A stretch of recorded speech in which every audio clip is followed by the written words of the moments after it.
Salut les designers, c'est Christophe avec vous, bienvenue sur notre chaîne. Dans cette nouvelle vidéo, on vous a compilé une série de 5 astuces sur quelques outils en moins d'1 minute avec Adobe Illustrator. Cette série provient de notre rubrique très célèbre sur Insta, 1 minute, une astuce.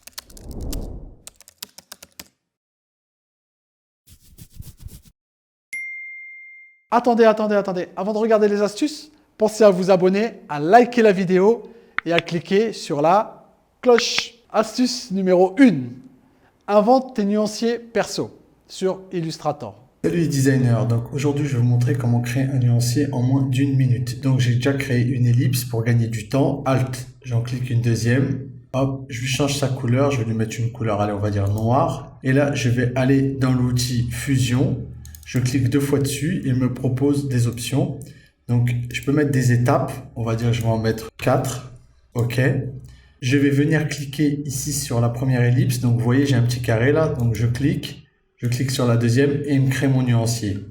Voilà, très simple. On peut en faire un deuxième. Hop, je refais une ellipse.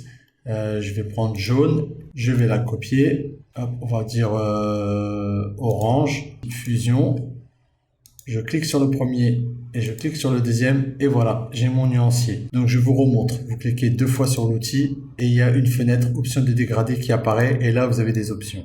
J'espère que cette petite astuce vous aura plu. Astuce numéro 2. Réalise la boucle parfaite avec le pot de peinture dynamique. Salut à tous les designers, j'espère que vous allez bien. Donc aujourd'hui je voulais vous présenter le pot de peinture dynamique. Donc on est sur Adobe Illustrator, là on a 2 lettres qui sont D et D qui peuvent être le sigle d'une entreprise tout simplement. Donc ce qu'on va faire, on va commencer par les vectoriser, voilà. Ensuite dans les outils, au niveau de l'outil concepteur de forme, si on reste appuyé dessus, on va avoir le pot de peinture dynamique où là vous voyez qu'à droite on a la lettre K qui est aussi le raccourci pour utiliser l'outil. Donc ce qu'on va faire, on va sélectionner nos 2D ensemble, on va appuyer sur la touche K pour avoir le pot de peinture dynamique. Et donc là, ce qu'on va faire, on va cliquer ici sur le morceau du dé bleu. Voilà. Et là, on voit qu'il est passé en rouge. Sauf que si je sélectionne le dé bleu, on va voir que si je le déplace, et ben, grâce à l'outil de pot de peinture dynamique, ça fait comme une boucle. On a juste à déplacer après sur l'angle qui nous intéresse le plus. Astuce numéro 3. Créer une ombre en flat design. Salut à tous les designers, j'espère que tout le monde va bien. Aujourd'hui on se retrouve pour un petit tuto pour donner un effet d'ombrage flat design à une icône. Donc là j'ai repris celle de design facile. Donc pour ça on va utiliser l'outil dégradé de forme qu'on peut trouver aussi avec la touche W. Alors ce qu'on va faire, on a un premier calque là-haut qui est le logo auquel on va pas toucher. Et on a un deuxième calque donc qui est l'icône derrière. Comme le calque là-haut est verrouillé, je vais attraper l'icône du bas qui se trouve ici. Je vais appuyer sur Alt pour le dupliquer et je vais décaler vers la droite avec la majuscule pour que la diagonale soit parfaite. Voilà, donc là on a 2 icônes, une première et une deuxième. Donc je vais aller les sélectionner avec l'outil de sélection qu'on peut trouver avec le raccourci V. J'attrape les 2 logos et je vais utiliser du coup l'outil dégradé de forme en utilisant W. Je vais cliquer une première fois sur ce logo là et une deuxième fois sur l'autre logo. Donc là on voit qu'il y a un troisième logo qui se met entre les deux et on voit surtout qu'il y a un tracé qui apparaît. Je vais appuyer sur la touche entrée. Ici je vais laisser ce mode d'orientation et je vais mettre étape. Je vais mettre 100. Voilà. On voit que là tout de suite il y a un tracé qui se fait donc du logo 1 jusqu'au logo 2.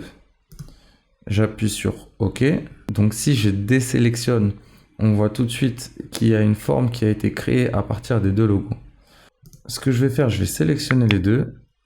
Je vais aller dans Objet, Décomposer. OK. Donc là, ils ont tous été décomposés.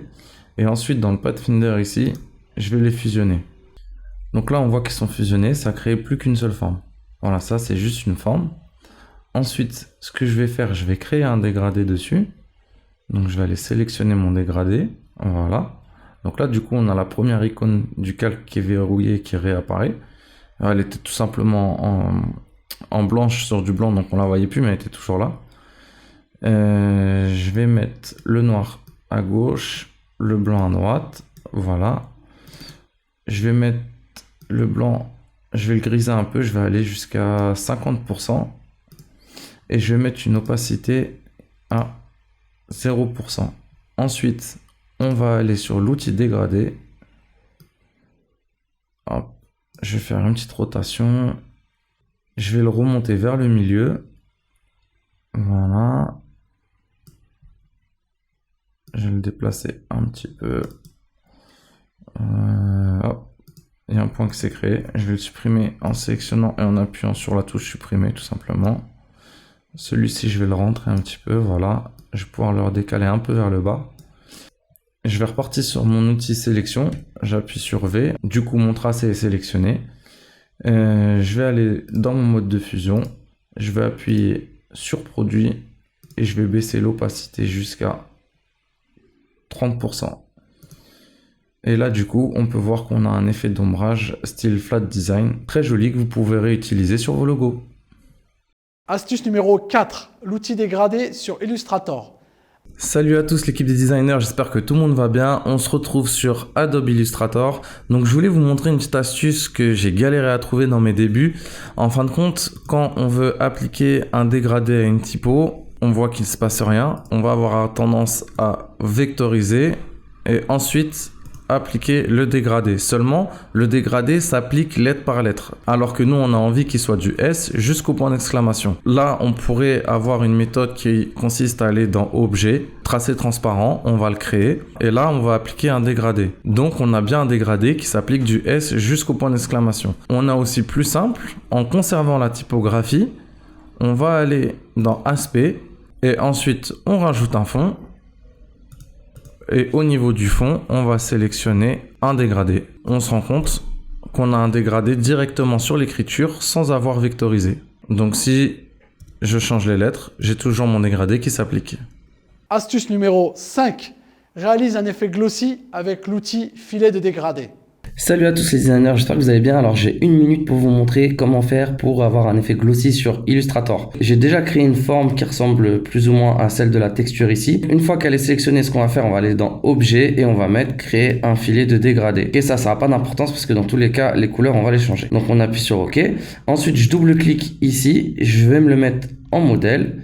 Ça va faire comme un effet de calque en fin de compte, mais quand je vais sélectionner les couleurs sur le flacon derrière, j'aurai les vraies couleurs. Et là, sur mon calque où j'ai le filet de dégradé, je vais mettre commande ou CTRL Y. Ensuite, on sélectionne les points un par un ici. Voilà, avec l'outil de sélection. Et ensuite, avec la pipette, eh bien, on vient sélectionner les couleurs. La pipette, c'est la touche I, où vous la trouvez ici. Je vais vous faire tous les points un par un en accéléré et je reviens tout de suite pour le résultat. Ok, donc j'ai fini de sélectionner toutes les couleurs pour chaque point. Donc, je retire et là, on se rend compte qu'on a un super effet glossy vectorisé. J'espère que ça vous a plu. À très bientôt. Ciao les designers. Ok l'équipe, n'oubliez pas de vous abonner, ça fait toujours plaisir. Et si vous souhaitez recevoir nos prochaines vidéos, cliquez sur la cloche.